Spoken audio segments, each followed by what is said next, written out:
All right, good morning, everyone. We will get started with our first official Climate Symposium presentation. So thank you all so much for being here this morning. Welcome to the 6th Annual Calgary Climate Symposium. My name is Cody Field. I'm a Public Program Coordinator with the City of Calgary's Climate and Environment Business Unit, and I'm really excited to be here this morning to introduce our first presentation after that wonderful opening this morning. This presentation is titled Leading the Way, Calgary's Journey to Net Zero and Climate Resilience. And this will provide a brief overview of Calgary's goals of working towards a net zero and climate resilient city by 2050. These long-term goals improve our quality of life and create a healthier city in a changing climate. We aim to reduce climate change's negative impacts on people, buildings, the natural environment, and systems. So please join me in welcoming our City of Calgary presenters this morning as they share about our climate focus and progress, as well as the steps we're implementing to reduce and adapt to the impacts of climate change. With us today, and please come join me at the front, is Shane Gagnon, Senior Planner in Climate Planning and Policy.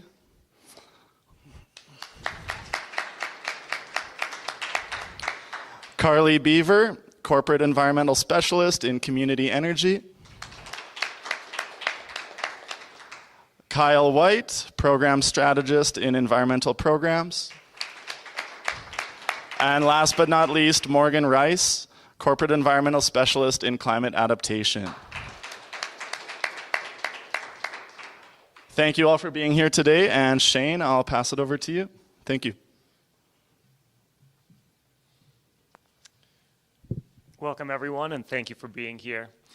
I want to begin this session by acknowledging and appreciating that we are gathered here today on Treaty 7 lands.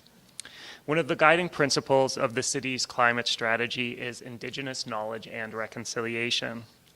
The strength, guidance, and holistic knowledge provided by Indigenous peoples will build and enhance new and planned climate actions. The city is committed to adherence to the constitutionally protected rights and treaties of Indigenous peoples and the goals of reconciliation. An Indigenous approach is one of relationality, relationships with the land, culture, communities, people, ancestors, and spirituality.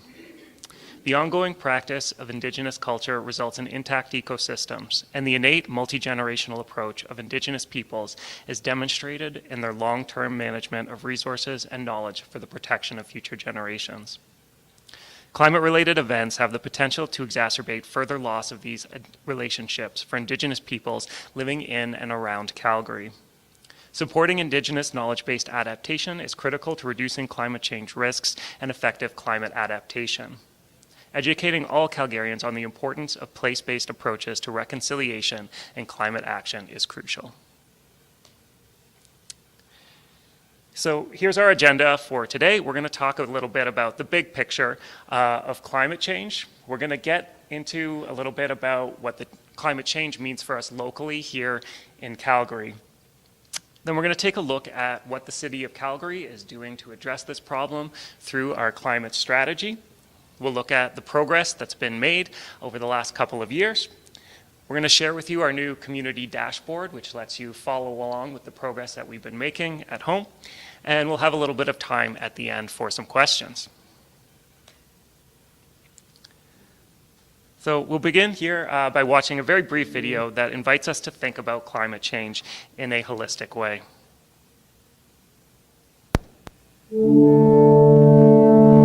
My name is Sila, which is the longer, double I, Sila, because we don't have the SH sound in Inuktitut, so my name is always Sila. But Sila, with the one I, is, it's an all-encompassing understanding of our environment and has great meaning for us. Sila is outdoors, Sila is weather, but it also means consciousness. It also means all that is around us, the environment. And so it all connects in a very holistic way. Climate change is one of the biggest challenges that we're faced today. And unfortunately, it's our troubled atmosphere that is making that connection. As Inuit, we rely on the cold, the ice, and snow. That is our life force up there.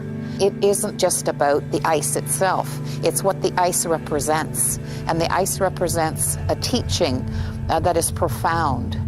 There's remarkable wisdom in Inuit culture that we can really teach others around the world on how to respect nature and how to take from nature but also give back. I think we can find solutions to this planet in peril. It's not just about the weather, it's about the consciousness, the wisdom of what our sila represents and what it can give us and what it can do in terms of teaching us who we are all about.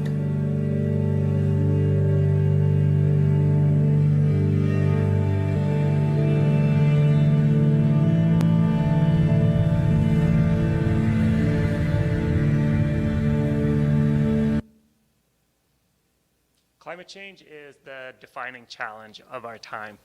And there was a time up until recently where we could sort of ignore it or pretend that this was a tomorrow problem or say, we'll just deal with that later. But that time is over. I'm sure you are feeling the impacts of climate change in your daily lives already. If you're paying any attention at all, you're seeing it. It's getting hotter, weather is getting wilder, all kinds of different things are changing in the world.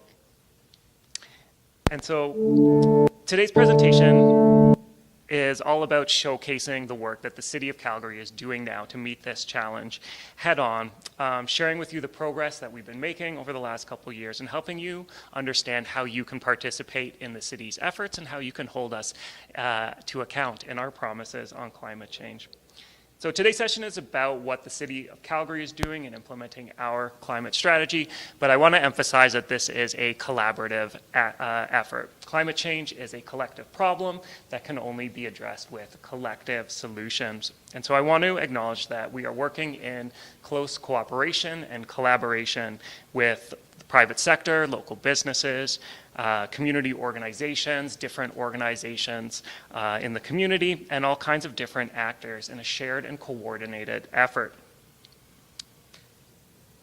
And with that, I will hand things over to my colleague Morgan to talk a little bit about how climate change is impacting Calgary. Thank you, Shane. So now with that big picture in mind, let's talk a bit about how our local climate and environment is changing and what that means for Calgary. In 2024, we experienced severe impacts from extreme cold and extreme heat waves, which has costed us both at an individual and societal level and has also forced us to pivot how we enjoy our time outside. We also collectively have experienced a lot of loss and discomfort, whether that be from property damage, impacts to physical or mental health, or service disruptions. When it comes to addressing our climate-related risks, we are focused on 8 specific hazards that we understand as having the most significant impacts. These hazards are extreme heat, shifting seasons, which refers to the trend of overall warming temperatures year-round, and a shift in the length and timing of each season. We also are focusing on drought, river flooding, heavy rainfall, severe winter storms with heavy snowfall, severe storms with damaging forces, such as hail, lightning, and high winds, as well as wildfire and wildfire smoke. We monitor these hazards in 2 ways, so tracking their historical trends and projecting how these trends will change over the next 50 years. We can no longer plan for what we've seen in the past, but we can use the past to provide us a baseline to understand the changes that are happening. And we're not the only ones that are feeling these impacts. Maybe some of you know someone who experienced the flooding in Toronto this summer, or the devastating loss due to the hurricanes in the southeastern United States this past month. Climate change and its impacts don't have city boundaries, so reducing our emissions and building our resilience requires collaborative action from all jurisdictions, organizations, and society as a whole.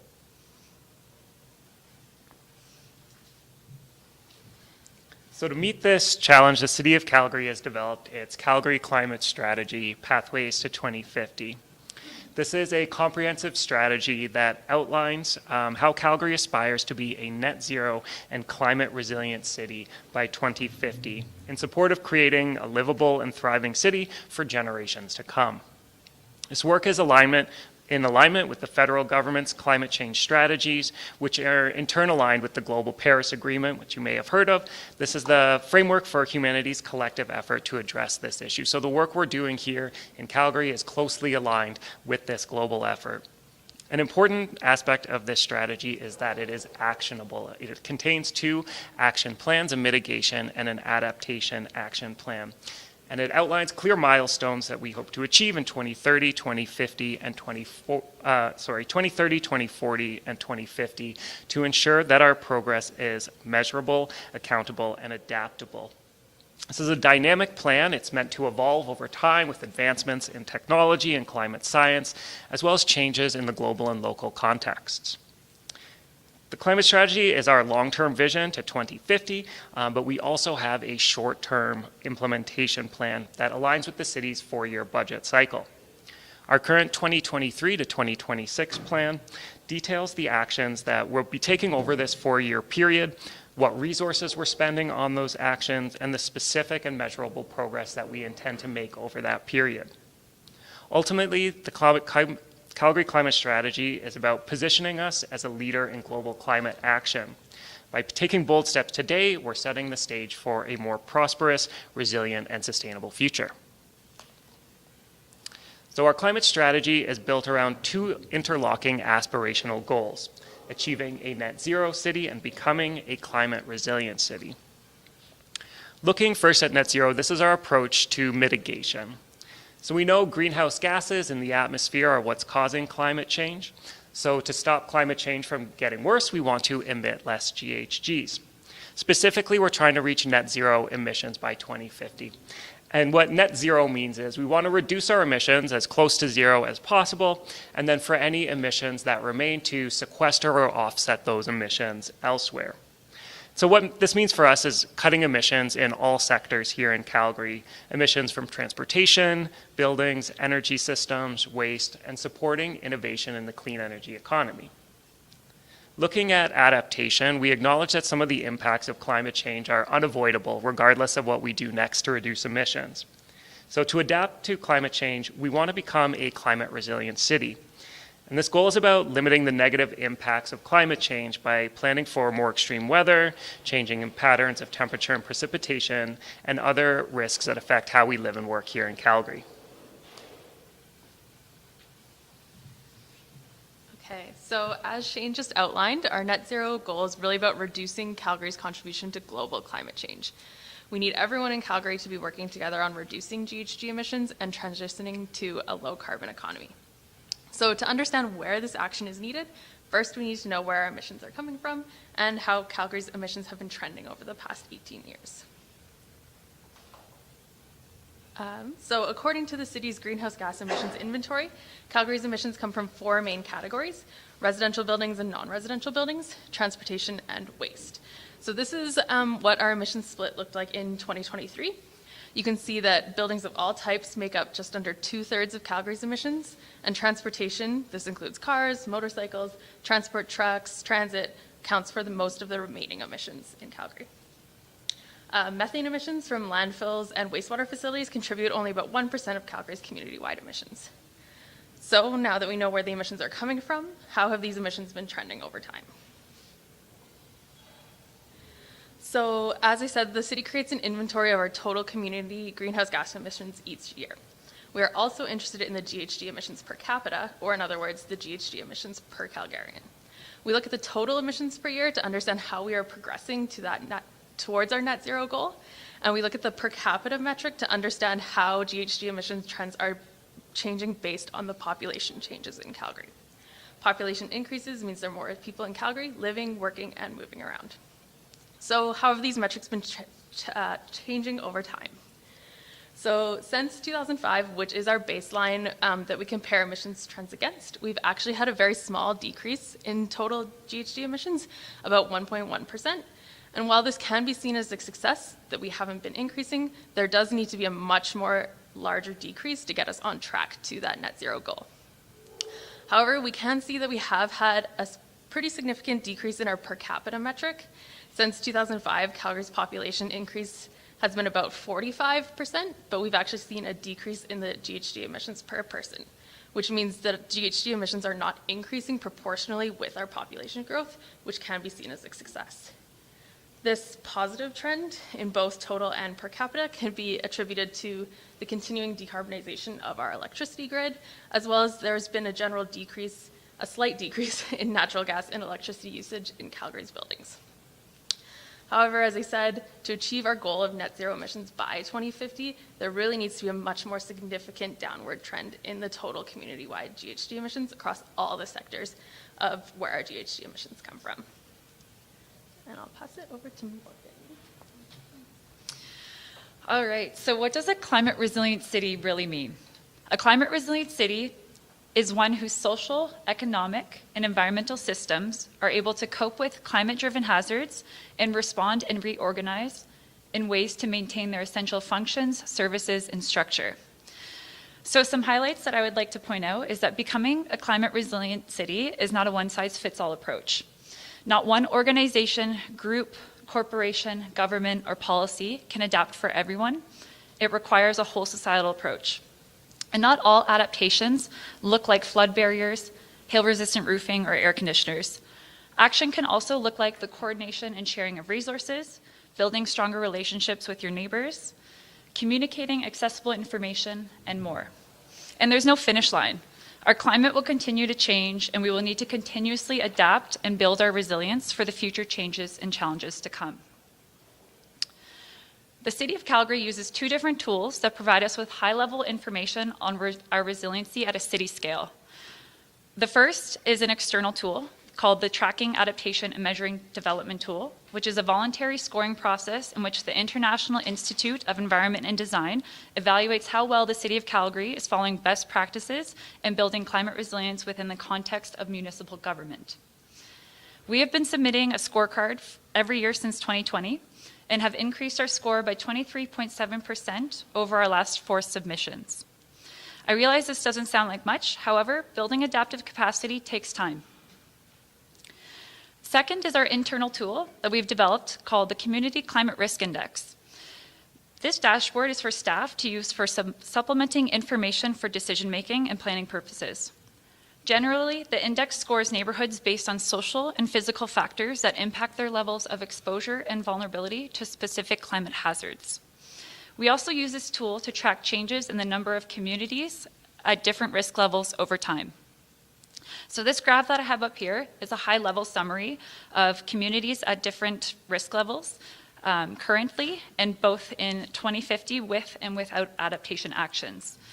So you can see that without action, there will be a higher number of communities with a high risk level in 2050. Our TAMD score and our CCRI tool are used in combination with other information to support internal decision-making on our climate adaptation work and to focus our programs on the most at-risk infrastructure, neighborhoods, and populations.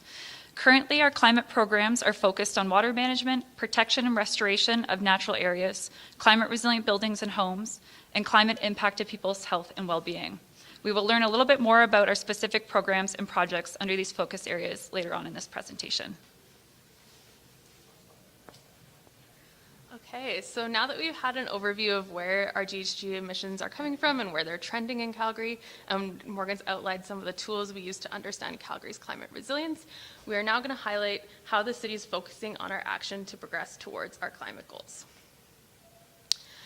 So the Calgary Climate Strategy is our long-term vision to 2050, but in the meantime, as Shane outlined, we have our Climate Implementation Plan, which was approved by Council in 2022.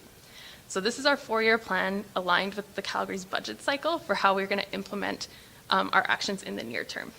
Within the Climate Implementation Plan and how we do our progress reporting, we organize the city's climate and environmental work into 9 key focus areas of action that are up on the screen here. And so today we're going to just highlight on some of the actions we're doing within a few of these focus areas to talk about how we're progressing on climate change.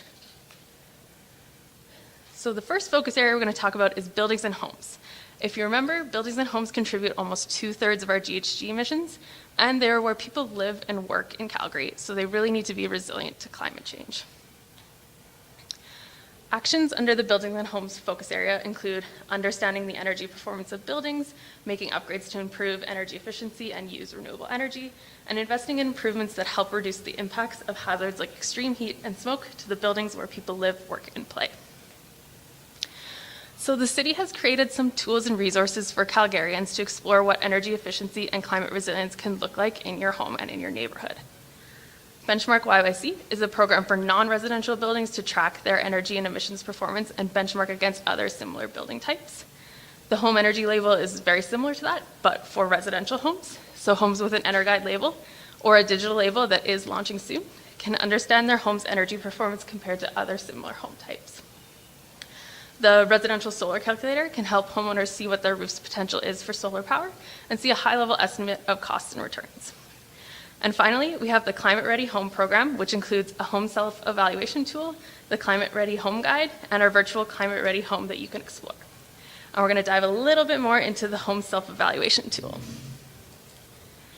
So the Climate Ready Home Self-Evaluation tool allows homeowners and renters to answer a series of questions about their own home and get a customized report that tells them the best ways to take further action to adapt their home to climate change and also highlights some of the financial supports available to them. So our priority is to really get these resiliency tools, resources, and information in front of audiences that need it most.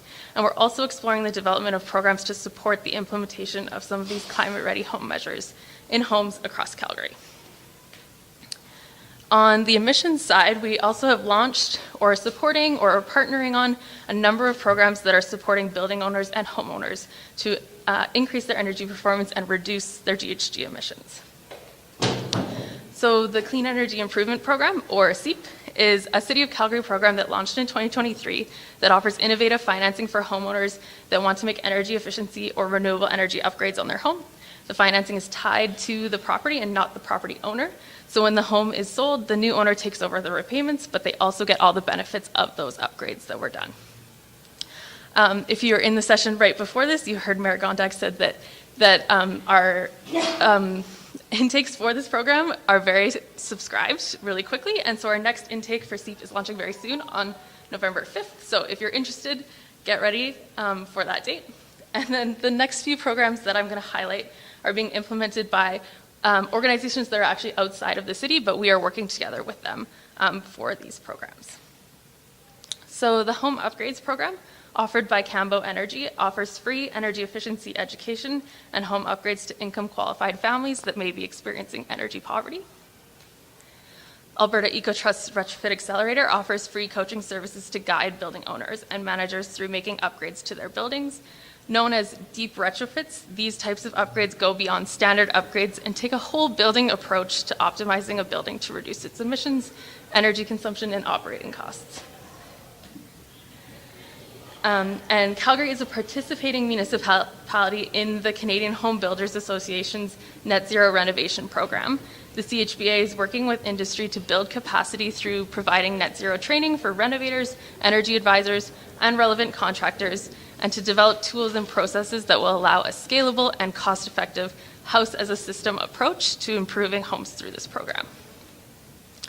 And finally, NBIX, or the Emissions Neutral Building Information Exchange, is an initiative of Alberta EcoTrust and brings together partners who have the shared goal of reaching net zero greenhouse gas emissions in construction, renovation, and operation of buildings across Alberta. So this is just a snapshot of some of the really great initiatives that are going on in Calgary as well as across Alberta to tackle our GHG emissions in the building sector. Okay. And so if you remember earlier, next to buildings, transportation is the next highest contributor of GHG emissions. And in recent years, we are seeing a trend of increasing GHGs from this sector. The city has many actions in its climate implementation plan that support GHG emission reductions in the transportation sector. This includes efforts to increase the bikeway and pathway network to make it easier to get around by cycling and walking, building out our transit network, and implementing strategies and plans like the Green Fleet strategy in our own city operations. We also need to consider how transportation infrastructure can be impacted by extreme weather events and how we increase our transportation infrastructure resiliency.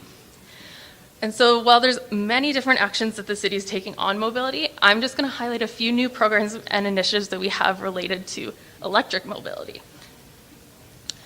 So in late September, the city launched the Charge YYC program, which is designed to support residents living in multi-unit residential buildings, so condos, apartments, townhomes, those types of buildings, to plan and install electric vehicle chargers. Installing these chargers in these types of buildings is much more complex than a single family home.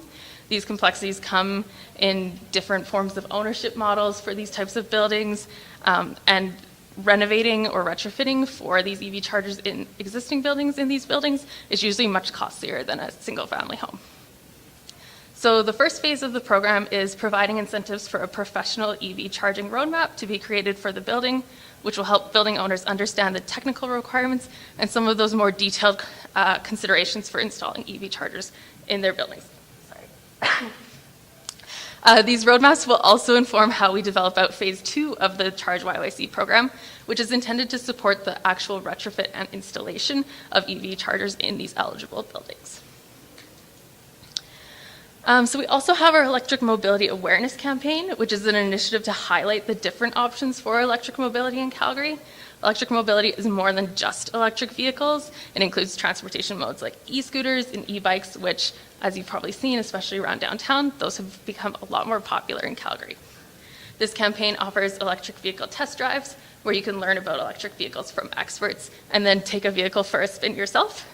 And we're also offering a number of virtual learning events and social media posts to encourage people to think about electric as an option for their transportation needs. So while we didn't talk about everything that the city is doing under the mobility focus area, these are a few exciting initiatives that we've launched that you can participate in, depending on where you live or what you're interested in. And now I'll hand it over to Kyle to talk about some of our water.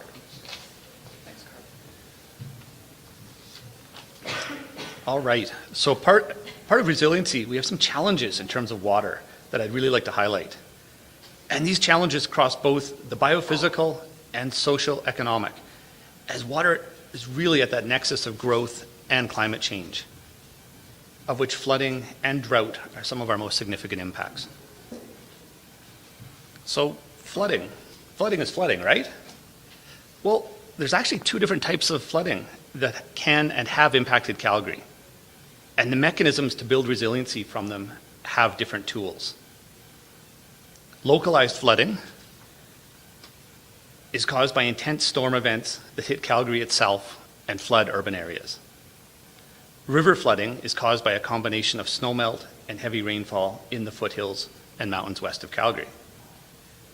River flooding has been addressed with significant investments over the past decade through a deliberate three-pronged approach at scales that target upstream or the watershed scale, a community scale, and property level protections.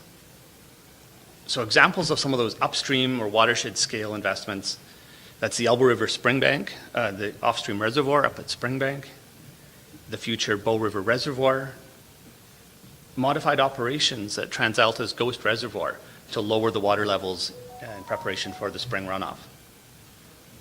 Forecasting and monitoring initiatives that allow us to have better data at our fingertips to respond when necessary. Some community level initiatives include flood barriers, like the one in the top right there, through downtown. Upgrades to the gates at Glenmore Dam. So those gates alone doubled the capacity of the storage capacity of that reservoir. Property level initiatives are mitigation such as landscaping, moving valuables to higher locations, flood plan policy and land use regulations, emergency response, and even personal preparedness. So having a grab and go kit and having a personal evacuation plan for your family or household. So if an evacuation happens when you're not home and the cell networks are overwhelmed, do you have a meeting place established that you automatically will go to? So things like that. Now, investments in flood mitigation over the past 10 years have reduced Calgary's flood risk by over half. And so that's really due to those mitigation measures, the flood barriers, agreements to manage the flow. Once the Springbank Reservoir is finished, that'll increase that flood resiliency by up to 70%. So that's really about reducing the potential damages over the next 100 years in terms of loss of infrastructure, loss of personal property.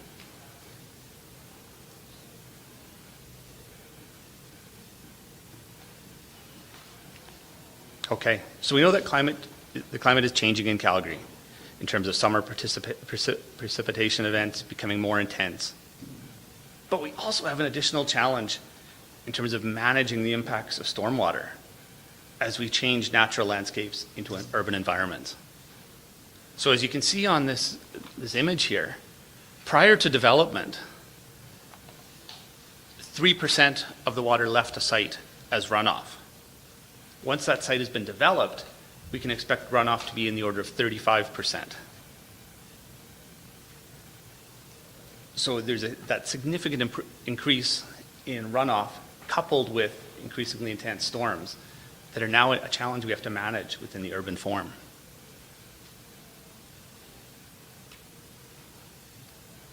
So in addition to conventional stormwater solutions, such as ponds, pipes, gutters, we're also investing in low-impact development solutions that offer additional benefits, such as amenity features, opportunities to store water, or even potential reuse or opportunities for that water.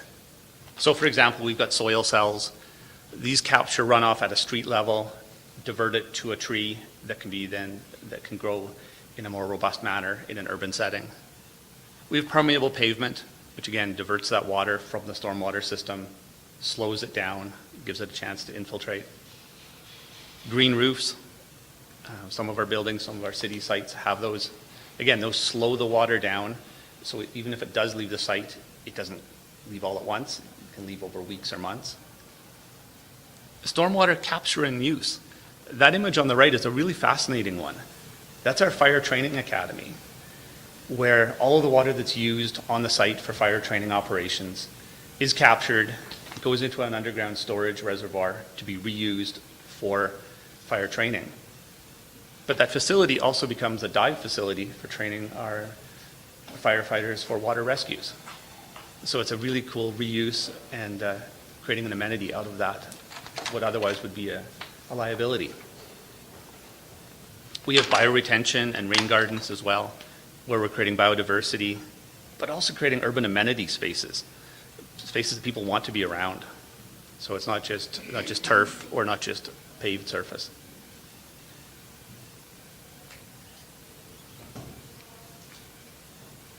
Climate resilience can also mean rethinking our landscaping to identify solutions that will be better adapted to longer periods of hotter and drier weather. So to prepare our city for the scenario, a drought resilience plan has been developed, which has 4 key focus areas. As part of this, a comprehensive update to the water efficiency plan is a key action that is already underway, and this is part of our goal to reduce water use. So our original target is from 2005, and through investments in things like universal metering and mandating water efficient fixtures at the point of purchase, we have now met the goal of 350 liters of water used per person per capita and a peak day target of remaining below 950 megaliters per day, 10 years ahead of schedule. So the update we're looking at is going to propose new targets for water efficiency that align to our current growth projections and water availability expected with climate projections. So that previous target of 350 liters per person per day was all about maintaining the same amount of withdrawal from the river in 2033 as we had in 2003. But as we've seen, our population has grown exponentially. So is that 350 number even still valid with a larger population? So that's something that we're going to have to look at as we set these new targets. The updated water efficiency plan will also contain plans and tools for the city and Calgarians to reduce residential and non-residential water use to achieve the new targets. And an implementation plan, including budget, resources, reporting metrics, evaluation criteria, and alignment to infrastructure projects. We've also updated the need to update the water utility bylaw. And this directs permitted and restricted water uses during a water shortage. And we're going to build on the learnings from 2023 and then the 2024 water restrictions that we went through this year. Looking at the water supply goal, the recent announcement that the government of Alberta is moving forward with further exploration of the relocated Ghost Dam is an example of work that will further support securing water supplies. And this could be that expansion of the existing Ghost Reservoir to protect downstream communities on the Bow from flooding, but also provide water security during those summer peak periods. Next, I want to highlight the Healthy Landscapes goal. We know that landscapes, whether they be yards, parks, boulevards, or open spaces, are critical to overall drought resilience. And we're working to ensure development is being directed through drought and water conservation policies in the Calgary plan, and then action through zoning regulations in the new zoning bylaw.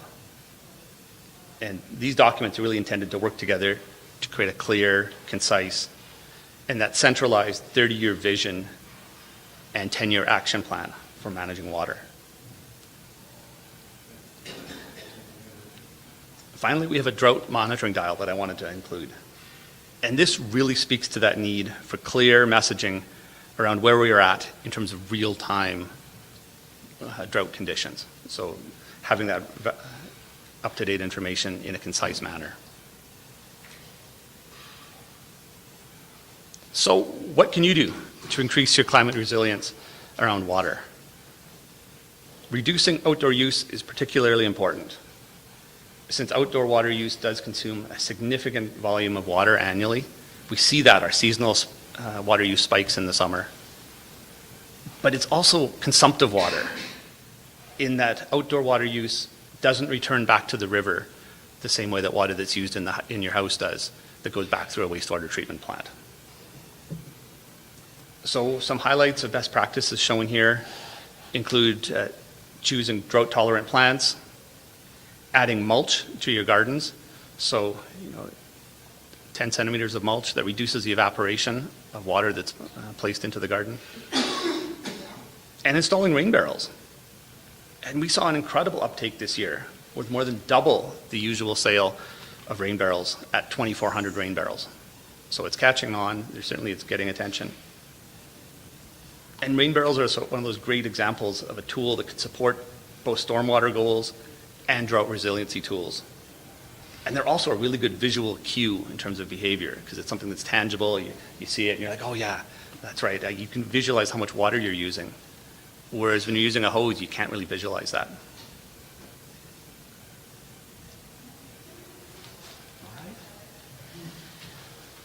Thanks, Kyle. So we can see that planting trees, shrubs, and other vegetation at home leads us very well into how nature and ecology at a city scale supports our progress towards our climate goals as well. So together with community groups and local organizations, we're working to protect, enhance, and restore our natural environment to reduce our climate risk and make our cities safer and more comfortable. So how is the city doing this? We've been focusing on habitat restoration, especially riparian areas that have been impacted by development and erosion. We've been protecting more environmentally significant areas during land use planning processes, working hard to enhance our urban tree canopy by planting new trees in areas that need them most, as well as incorporating more natural infrastructure during development opportunities to ensure we continue to benefit from the services our natural assets provide. And I'm noticing that that isn't helpful. So we're just going to. Beautiful. So what does that look like? So in 2023, we started 6 new restoration projects, 40 hectares of habitat restored as well. And I'm just going to, sorry. And we planted around 100,000 trees. So these are diverse, different age trees. So starting from seedlings to caliper trees. And it's been hard to actually maintain that tree canopy as well, because we've been seeing so many strong hail and windstorms. And so far this year, we've had lots on the go, from updating policies to improve conservation, exploring new funding opportunities to meet our needs, as well as integrating our natural asset valuation work into the city's asset and risk management and decision-making processes. So now let's focus on people. How we think about climate change is inevitably tied to how we think about people and the diverse impacts experienced. To measure progress in this focus area, our first step has been to track the trends in climate-related hazards we have been experiencing in Calgary. So these include trends such as the number of smoke hours per year, periods of unusually high temperatures, and intense rainfall. Our work in this theme area focuses on 3 core action areas. First is developing and delivering educational materials, building awareness to inform residents about actions that they can take to reduce greenhouse gas emissions, increase energy efficiency, reduce climate hazard risks, and empower residents to protect themselves and their properties as well. Second is engaging with equity-denied groups and high-risk communities to develop measures that enhance climate resilience, reduce barriers, and strengthen community well-being. And lastly, is enhancing natural and built infrastructure to reduce the impact of climate events on Calgarians' health and well-being, as well as including improving flood protection, planning for drought, and promoting food resilience. In 2023, we focused on helping communities in our city who are experiencing more disproportionate risks to climate change because of specific socioeconomic factors. The Climate Resilient Communities Working Group was formed in 2023 to learn from lived experiences and elevate the voices of equity-deserving Calgarians who are often first to experience the impacts of climate change. The city also engaged with equity-deserving residents and organizations involved in the field of energy and housing equity. So this engagement has been summarized in a What We Heard report, which provides comprehensive insights from the first phase of engagement. 5 focus groups were hosted with equity-deserving groups, including Indigenous people, visible minorities, renters, seniors, lone parents, and people with disabilities. In 2024, we are also in the final phases of our new food resilience strategy that will continue to guide our work towards a more resilient food system that ensures affordable, accessible, and nourishing food for Calgarians. Our energy equity strategy, which is also in its final phases, will help improve home energy efficiency and provide cost savings so all Calgarians can have a better quality of life. And in April of this year, we publicly launched our urban heat mapping tool, which displays the hottest and coolest spots in Calgary and factors in vegetation, infrastructure, population exposure, and vulnerable age groups.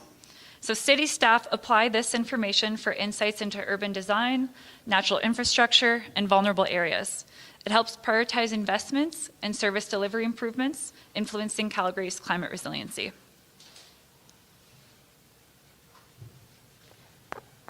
And lastly, we're going to take a look at our work on city design and development, which is everything that the City of Calgary is doing to support our developers and builders in the private sector in reducing GHG emissions and vulnerability to climate hazards in our communities and buildings.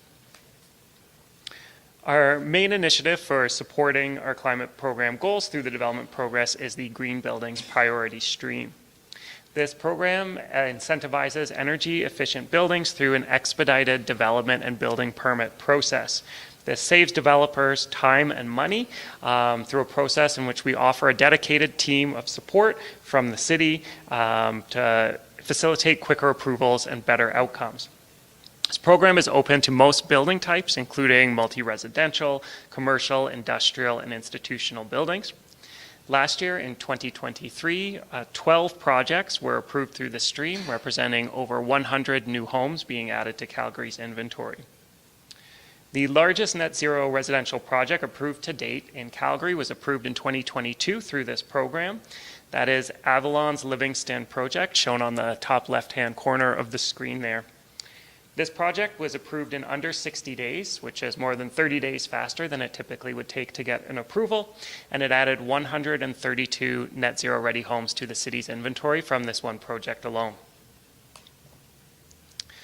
Earlier this year, the city released its Planning Actions for Climate Toolkit, also known as PACT, which you can find on the City of Calgary website. This document is a collection of best practices in climate-informed planning, and it's meant to serve as a resource to city staff, consultants, and developers in reducing their GHG emissions and designing more resilient communities and buildings. This document draws on extensive research to provide comprehensive advice that can be provided to all development types and scales throughout the planning approvals process. It can also be helpful to homeowners and building occupants who are interested in opportunities to reduce their own GHG emissions through improvements to their home, reduce vulnerability to climate hazards, save money on utilities, and support their health and well-being. Lastly, we've made some changes to the city's land use bylaw. The land use bylaw is the rules and regulations for development of land in the city of Calgary based on each property, zone, or district. Two important amendments were made to this bylaw in the last year to help support our climate goals. First, new climate considerations and definitions were added, which clarifies that the city has the ability to consider climate mitigation and adaptation when it reviews and approves discretionary development permits. And this can help us in aligning new developments with the goals of the Calgary Climate Strategy. The second important change was to provide a development permit exemption for the addition of insulation and cladding to the exterior of buildings in support of enhanced energy efficiency. So this change makes it faster and cheaper for building owners and homeowners to reduce their GHG emissions. You can just sort of go ahead and make those upgrades to your home without getting that development permit. All right, so before we wrap up our presentation, I want to quickly highlight our website where you can explore our 2023 Climate Progress Report and our newly launched Climate and Environment Community Dashboard that provides more information on climate data and metrics that relate to our actions within our implementation plan, so anyone can learn more about Calgary's climate progress, trends, and the effectiveness of our climate-related work. So I welcome you to visit this website at the top, and this will pop up on the screen, and just on the left is our climate progress report, and then on the right is our dashboard. So if you click on the dashboard, this is a screenshot of the metrics, and you'll see that Calgary's progress towards reducing our emissions and becoming more resilient to climate change is measured through a combination of different metrics. So for example, on this slide, this is some of our water-related metrics that track Calgary's exposure and vulnerability to flood over time, and other factors as well, such as river health and water demand, that contribute to the overall climate resiliency of Calgary. So I encourage you to go to this link and explore the dashboard to learn more about our other metrics under the focus areas we touched on today, as well as the others we didn't get a chance to. And with that, I would also like to take a moment to recognize all the partners in the community who helped spread the word about the Climate Symposium and participated in sessions throughout this week. Your generous and supportive to 2024 Climate Symposium partners include those shown here. All right, and I guess this is our moment for Q&A, and I'd like to invite Cody up to help moderate that.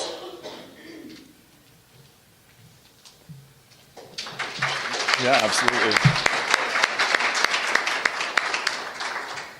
Well, thank you so much, Morgan, Shane, Kyle, and Carly, for your insights and for your presentation today. So, thank you. So yeah, we will move into a question and answer period. So if there are any questions for our presenters today, please feel free to ask. We'll do our best to answer as many questions as we can related to this presentation, but yeah, feel free to ask. Yes? Thank you so much for all your presentations. A lot of my interests are around energy, so I know you didn't cover that today. But, I'll just say one quick comment that's related to energy, which is I was a bit surprised that the 1% reduction wasn't greater considering the cold things out that's happened in Alberta. So just wanted to sort of say that as like a comment. Well, my actual question is more around metering. So I mean, I think you've done a lot of good work in trying to address how this issue touches Calgarians, both from an equity point of view, from some of the flood mitigation kind of related work. So there's a lot going on here. So I applaud you for the robustness. But from a sort of like psychology point of view, like how human beings change, we know that like creating a benchmarking tool for them to access some voluntary. I don't know what analytics you're seeing, but chances are it's probably like a low percentage of Calgarians actually use it. And I'm wondering if like metering is something that you've looked at incorporating in a larger way to both inform people about how their energy and water consumption is actually like playing out real time. I mean, I like the example you gave about framework harvesting. You can see it, you can feel it, you can manage it. So I'm curious to get your thoughts on looking at some of the psychology and how it might relate to me. I can start on that one. I know there's a, please go to the podium and repeat the question. Thank you. Sure. So the question was around the use of metering and the psychological impacts of providing information in terms of energy use and water use, as I understand it.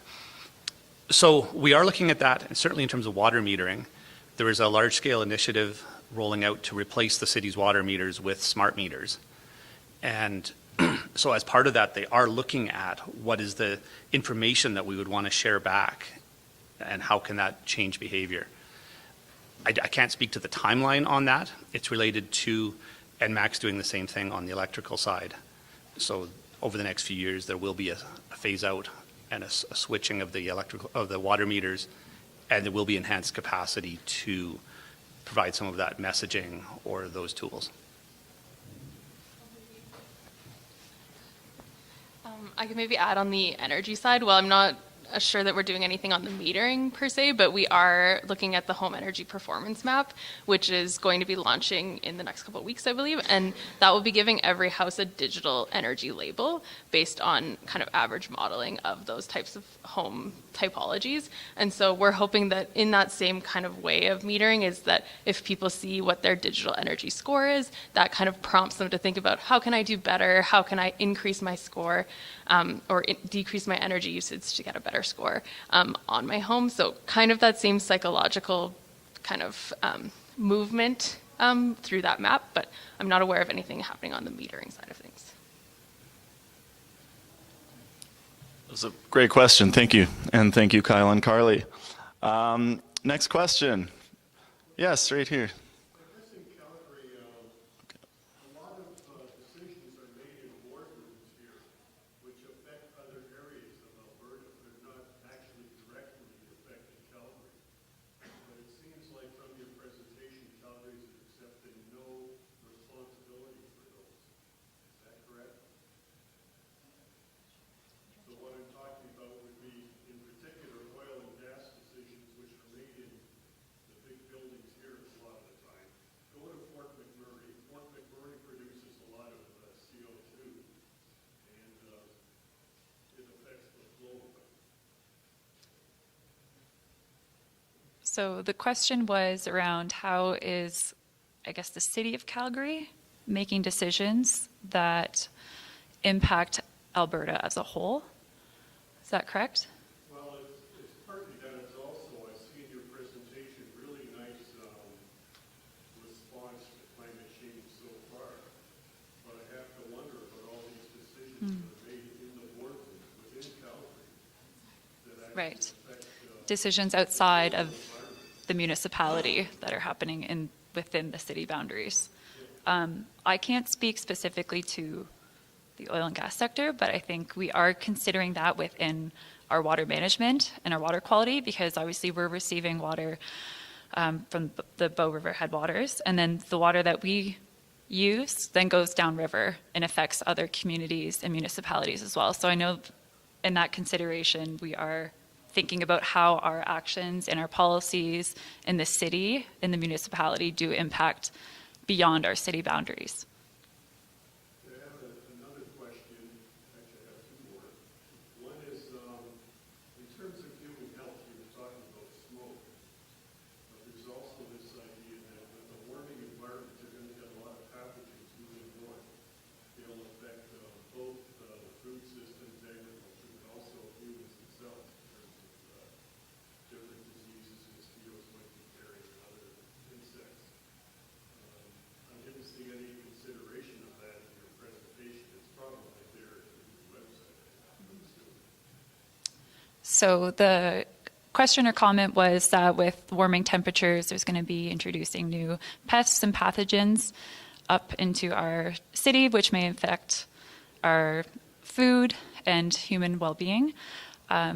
I could point towards our new food resilience strategy. And within there, we have kind of analyzed our entire food system. And again, it's that collaborative approach. So obviously, human health is a lot of AHS, so Alberta Health Services, which is kind of beyond the municipality's jurisdiction, but collaboratively working with AHS as well as other organizations and corporations that do have more of a jurisdiction within that area of, pathogens or insects, etc. We are making sure that we're doing the best that we can as a municipality with our own limitations by working collaboratively with external organizations to ensure that Calgarians are put priority as well as their health and well-being and our food accessibility in the future. The third question is, has to do with adaptation. And to do adaptation, you have to have various assumptions about how much CO2 is out there, how much mitigation is going to have affected it. And to be resilient with your adaptations, you presumably have to have adaptations that are, you could build it now, but it may not be enough, so it's easily increased. I haven't seen any mention of that. So the question was that with adaptation and I guess decision making around adaptation, you kind of have to assume that there's certain levels of CO2 that are being emitted, and especially in the future, and understanding that something that you might decide on now could be different for the future. My comment is absolutely. We can't predict the future, but we can do our best to project what might happen. And although our projections do aim out into the 2050s, our implementation plan is on a 4-year timescale. So we're looking at the long term, but we're also making decisions within the short term to make decisions on what we're seeing and experiencing. As I said in the hazard slide, I think what's happening in our climate, it's changing, it's kind of uncertain. We can no longer make decisions on our past climate trends because everything's changing each year and it's a little bit unpredictable, but we take that into consideration, absolutely. And we ourselves are adapting as we're learning new information, and we're continuing to apply that. And again, collaborating with people across Calgary, whether that be Calgarians themselves who have lived experiences with things, who are experiencing it on the ground, to different organizations that can support us and coordinate resources and share information as well. So. Great. Thank you for your questions. Really thoughtful. There was a question over here.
Those are really good questions. Thank you. So correct me if I'm wrong, the first question was around messaging and how we communicate from the corporate level down to the grassroots level, and how do we share our messaging with the community, with new Canadians, with recent immigrants, with Calgarians in general. Maybe we'll start there. Yeah, I mean, you can question? No, thank you so much for your comments and sharing those stories with us.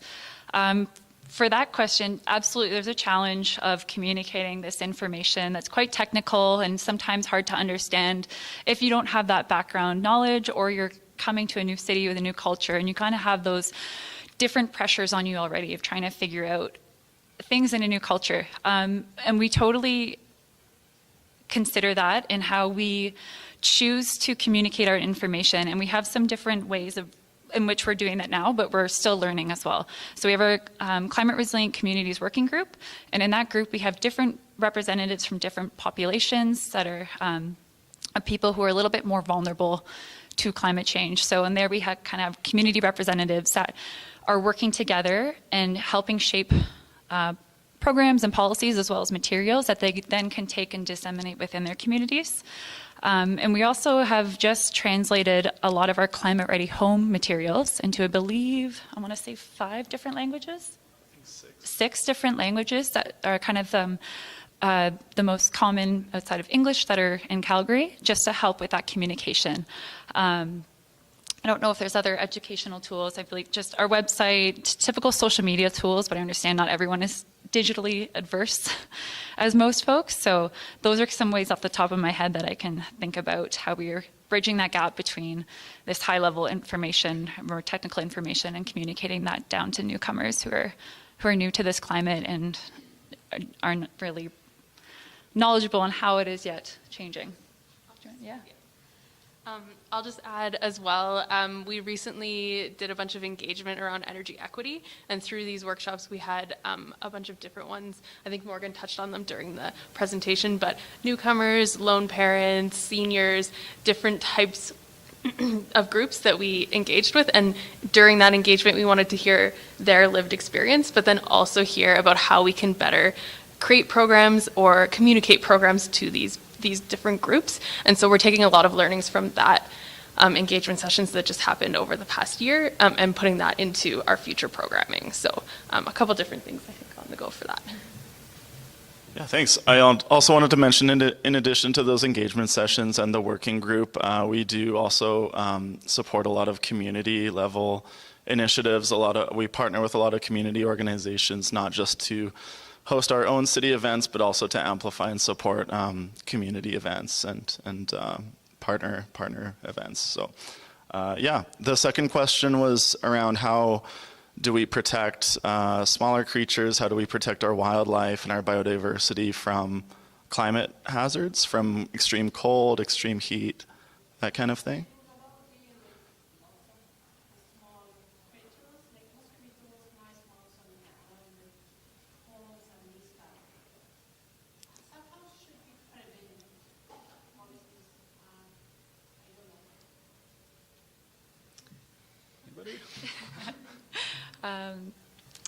So with our nature and ecology focus area, we're focused on habitat restoration.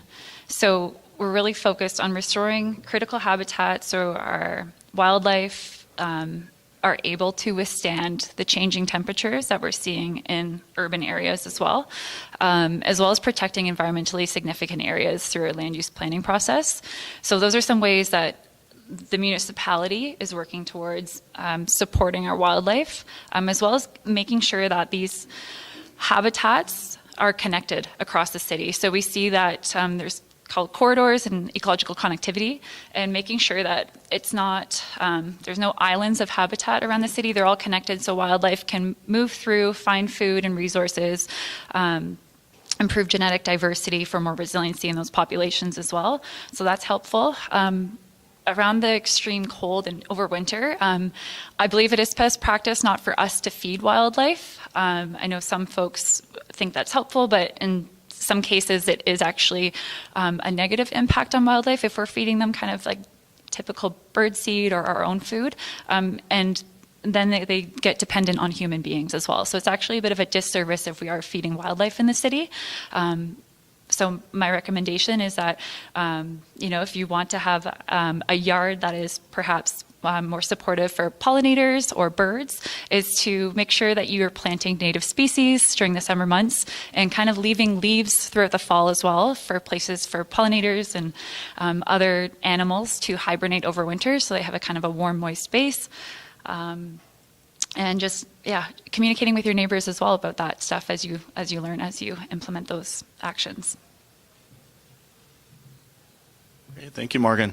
I think we have time for one or two more quick questions. Oh, wow. Right over here.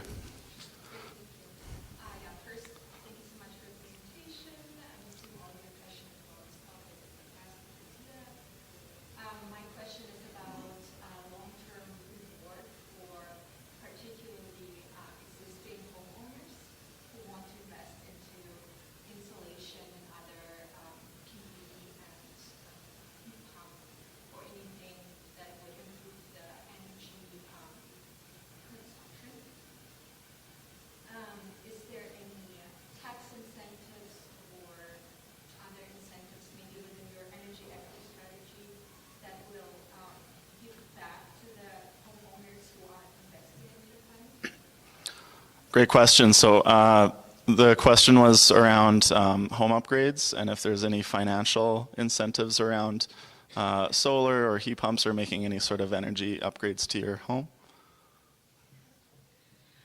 So we currently have the Clean Energy Improvement Program that's available. So that is a financing program, so it's not necessarily a direct incentive program, but it provides the funds up front for homeowners to make the investments in their homes, and then you would pay that back over the long term back to the city. And it's also attached to your home instead of the homeowner. So if you move, that loan stays with the home where the upgrades were made, where all of the energy benefits are happening, where that energy savings is happening, and the new owner can take over the payments but also get all the benefits as well. There's also just the general energy cost savings benefits of doing upgrades like that, so you'll save energy and lower your utility cost savings. We are working on a number of different programs across the energy as well as the resilience side, so we're hoping to have additional programs that help support homeowners to make these upgrades. But the Clean Energy Improvement Program is one of the main ones that we have right now. Yeah. Is the loan interest-free? So the question was, is the loan interest-free? It is not interest-free. It is intended to be a low interest compared to potentially what you were able to get elsewhere from different other financing sources. In some cases, people may be able to get a slightly better interest rate from different organizations or financial institutions, but we are trying to keep it as cost effective as possible. Yeah.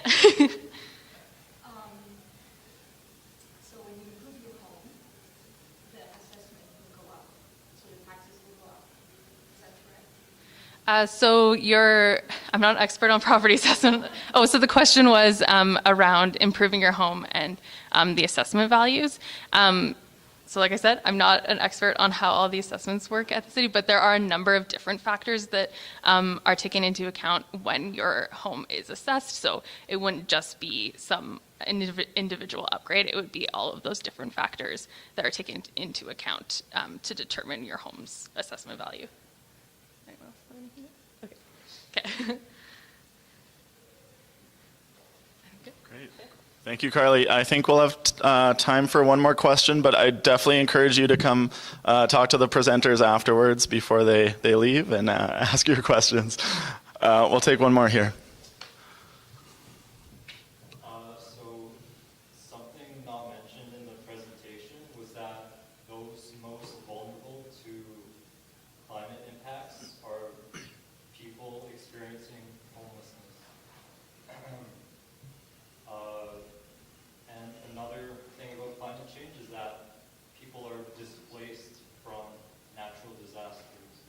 So my question is,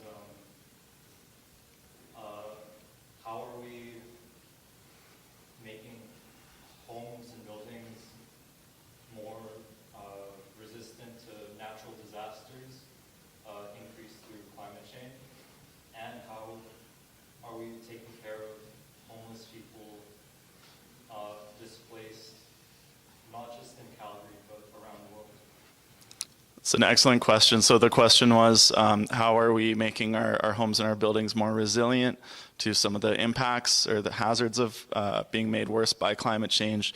And then how can we ensure that nobody's left behind and that we're considering equity deserving groups?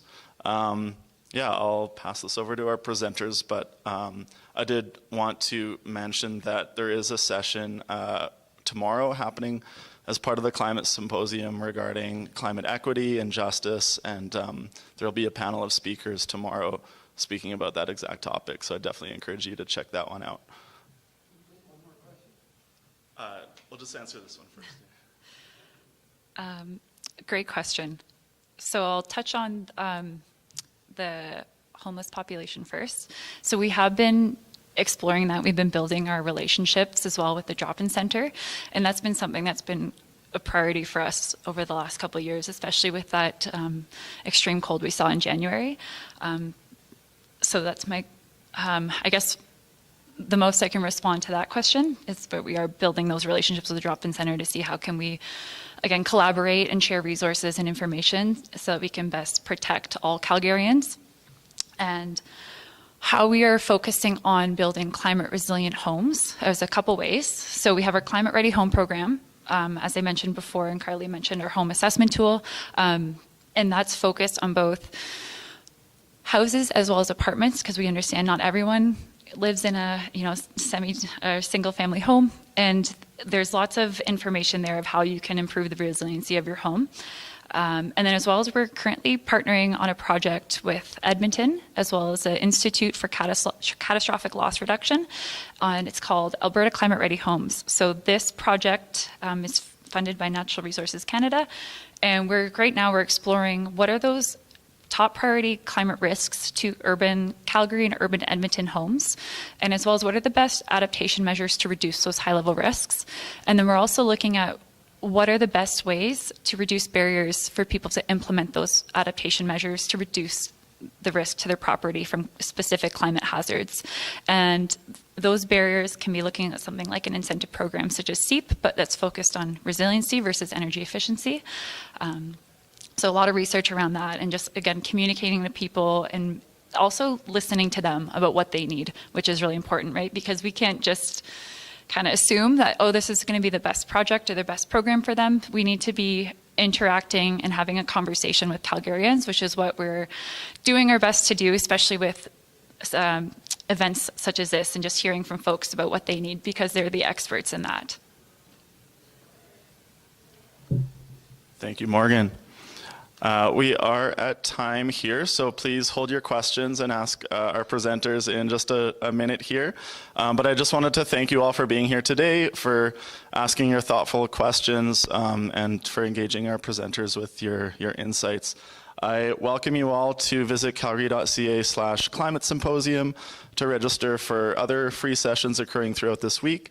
As I mentioned, there's one tomorrow happening around climate equity. We know that climate change is impacting everyone, but it's not impacting everyone equally. Yeah, thank you all for attending. We'll be sending out a short survey via email, so please take a moment to fill that out, as we would appreciate your feedback about this session and suggestions for future events. Thanks again for taking the time, and enjoy the rest of the Climate Symposium. Thank you.